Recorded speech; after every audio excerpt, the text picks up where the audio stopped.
I've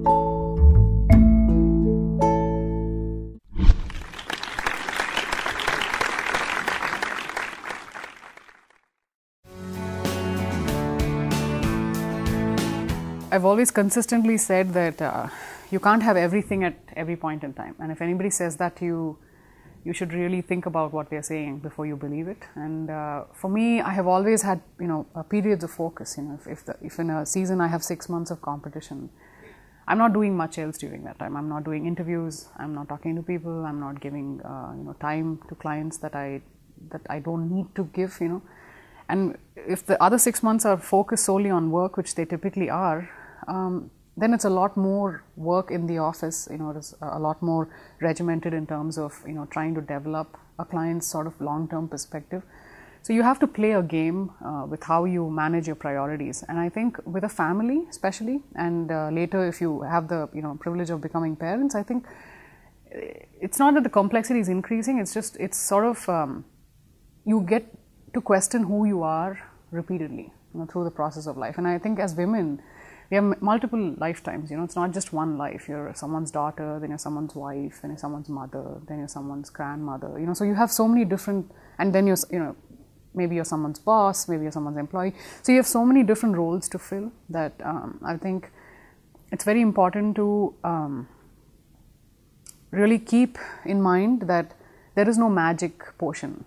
There's no magic balance to be found. There isn't. Because if you want to be excellent at anything, you have to jump off the ledge and really fall. You cannot hold on with one hand to my secure job and then expect everything else to come. That seldom happens. And I think any entrepreneur will tell you that. But especially being a woman, I think it's a fun challenge. I love multitasking. I love it. And as far as managing things, I have very strict priorities. I have always said that it's not sport that brought me accolades. It's discipline. So you have to keep that separation clear in your head. So if people say, come and give a talk, I get a lot of requests for talks, but you have to be very clear about what it is you want at the end of it and what it provides you. I mean, if it's in rural India, I'll do it in a heartbeat. You don't have to ask me again. But if it is the same thing over and over again, you really have to separate your sort of experiences. And so I don't balance things very well, actually. I think I freak out, but I just don't show it. And then I have priorities. Like there are points in time when I'm doing only specific things.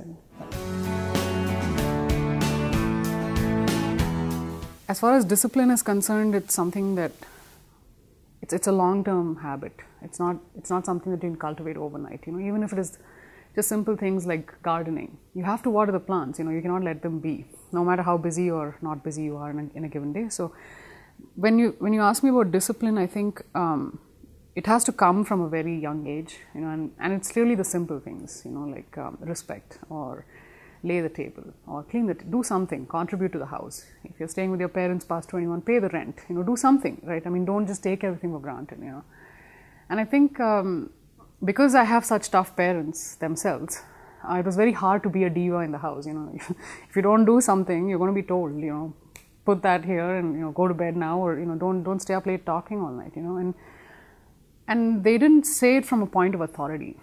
They said it from a point of mutual respect. That I don't expect the world out of you, but if you can just do these 2-3 things, you're going to make my life better. And I hope you can understand that. And they've always dealt with us like adults. They've never talked down to us or said, if you don't get 85%, I'll kick you out of the house. There was never such pressure. My mom was like, yeah, I just do home science. I said, okay, we'll see, I would tell them, keep it very real.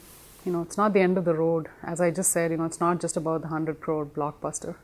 There is a ton of latitude in terms of the kind of business that you can be. And if you've decided in principle for yourself that you want to be an entrepreneur, you have to see it for what it is. It's not just the glamorous coffee machine toting, chain wearing, YouTube video creating side of things. There's a whole load of reality you have to deal with. And if you have the stomach for it, and you think that it brings some value to your life and it makes you feel good, and you have the longevity to survive the competition, then by all means do it. But don't define yourself by everybody else. Define yourself within your parameters. Within your parameters, what are you going to do? Within the next set of parameters, what are you going to do? It's never to be said that only the the Facebooks and the YouTubes of the world are the success stories. I find success in a lot of the smaller entrepreneurs who've done it with almost nothing, have lasted in the business 20 years, have great customer service, and if you go to their office, they'll give you a glass of water. I don't see those kinds of ethics, sort of scale up, if I may use the jargon that we're all so proud of, to know. So I think just keep it real.